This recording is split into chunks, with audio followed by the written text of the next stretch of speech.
This is kind of hard to understand, but sometimes you can try so hard at something.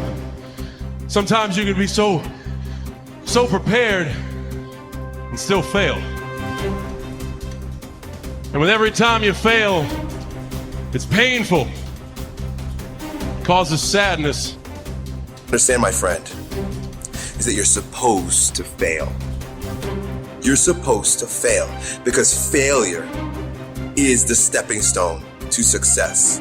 It's not just cliche, because failure is an experience that lends to wisdom that ultimately makes you a stronger version of yourself. Self-love, rebuilding self, seeing to it that you spend enough personal and alone time to seek higher levels of self.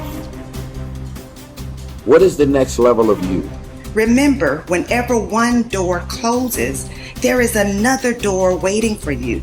Don't second guess yourself, and don't be so afraid of failing that you create excuses instead of producing results.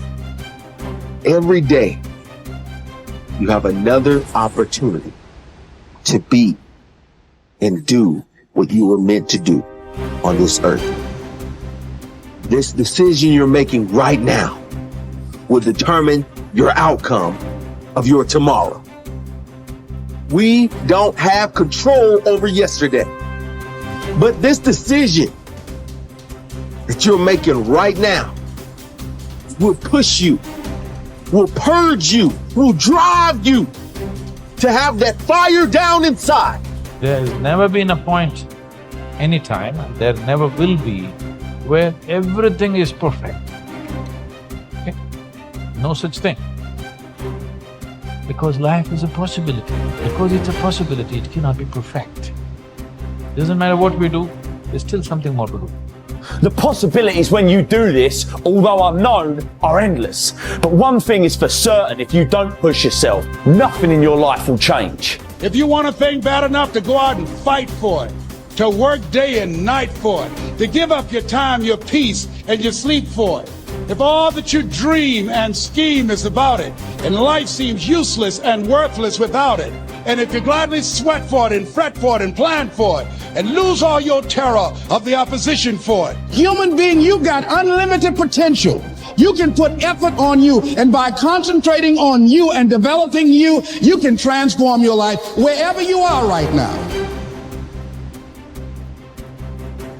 There has to be something so deep in you that drives you. So what really does it for me is I know what we're capable of. And I know that most human beings aren't willing to go where I am. And that's a very, very dangerous thing. I'm not saying I'm better than anybody else. Everybody has this talent. It's not a talent. It's just realizing that we stop way short of our true potential.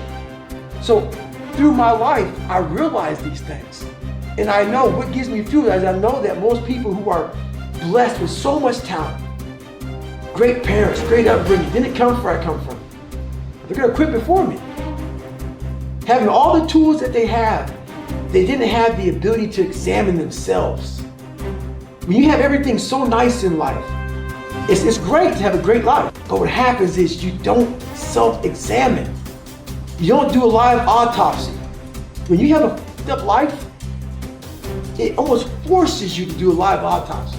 It forces you to find strength from places that no one looks from. Because food is not at the ready. You know, I have a learning disability. It's not at the ready. I can't just pick up a book and start reading. Right. There's preparation behind everything I do. There's everything I do has to come with so much preparation. It's despicable. It makes me sick. My own personal life makes me sick. That's why I'm so disciplined now. Without my self-discipline, there is no David Goggins. Like, I can't stop reading. I won't be able to read tomorrow. I will lose it that fast. I cannot stop going to the gym. My mind is set up in a spot where, hey, the second I stop, it wants to stop. Because I had a quitting mind growing up. When you get beat the shit out of you all the time, your mind wants to go to that nice spot where you're comforted, where you're not trying, where shit is easy. That's where your mind, it doesn't want to think. You have all these things in the mind, and the mind can only absorb so much. So all the pain it has to go through, it wants to push it away and say, let's not do that. So every day I'm fighting where the mind wants to go. So it's a constant evolution, man. There isn't a better way to live your life. There's no right way and wrong way. There is only the way that gives you more energy. There is only the way that gives you fulfillment. When you have those things, when you're fulfilled by what you're doing and it's giving you, the harder you pursue it, it's giving you more energy, you're on the right path. As the Greeks would say, segolodromo, I can't believe I messed that up. Segolodromo, which means you're on a good road. And that's what I want people to understand. Like, yes, I preach a very specific path, but I don't think that it is a universal path. And so the only universal path is to do the things that give you fulfillment and energy. So if spending time with your friends gives you that, then you should be spending more time with your friends. If dating gives you that, then you should be dating. So you don't need to want to be the best in the world at something. You don't need to want to make a lot of money. You don't need to want to be an entrepreneur.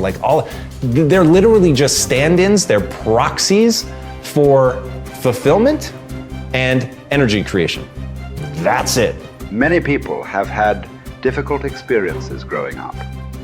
They have fallen onto hard times and become associated with the wrong people. They have behaved in ways that were illegal or socially unacceptable. Sometimes they have even been convicted and sent to prison for their crimes. But at a certain point in life, they decided to change. They thought seriously about the kind of person that they wanted to be known as and thought of in the future. They decided to change their lives by changing the values that they live by. By making these decisions and sticking to them, they changed their lives. And what others have done, you can do as well. Remember, it doesn't matter where you're coming from. All that really matters is where you're going. If you were an outstanding person in every respect, how would you behave toward others? What sort of impression would you leave on others after you had met them and spoken with them? Imagine you could be a completely excellent person. How would you be different from today? The moment that you begin walking, talking, and behaving in ways that are consistent with your highest ideals, your self-image improves, your self-esteem improves, your self-esteem increases, and you feel happier about yourself and your world. For example, whenever you are complimented or praised by another person, or given a prize or an award for accomplishment, your self-esteem goes up, sometimes dramatically. You feel happy about yourself. You feel that your whole life is in harmony and that you are living congruent with your highest ideal. You feel successful and valuable. Your aim should be to deliberately and systematically create the circumstances that raise yourself. Esteem in everything you do. You should live your life as if you were already the outstanding person that you intend to be sometime in the future. Decide today to be a man or woman of honor. Resolve to tell the truth and to live in truth with yourself and others. Crystallize your values in each area of your life. Write them down. Think of how you would behave if you were living consistent with those values and then refused to compromise them for any reason. Once you accept complete responsibility for your life and for everything that happens to you, and then create an ideal picture of your perfect future and clarify your values, you are now ready to begin setting clear, specific goals in every area of your life. You are now on the launching ramp and ready to take off toward the stars. You have to work on yourself. You have to have an unstoppable attitude, and no excuse is acceptable. And you've got to make it a priority, a non-negotiable in your life, and hold a constant vision of what it is you want to achieve. See it accomplished and go all out. Find a way to win. In spite of the setbacks, in spite of the disappointments, in spite of your failures. I tell people when I'm giving presentations, you will fail your way to success. I have a saying, is life knocks you down, try and land on your back, because if you can look up, you can get up.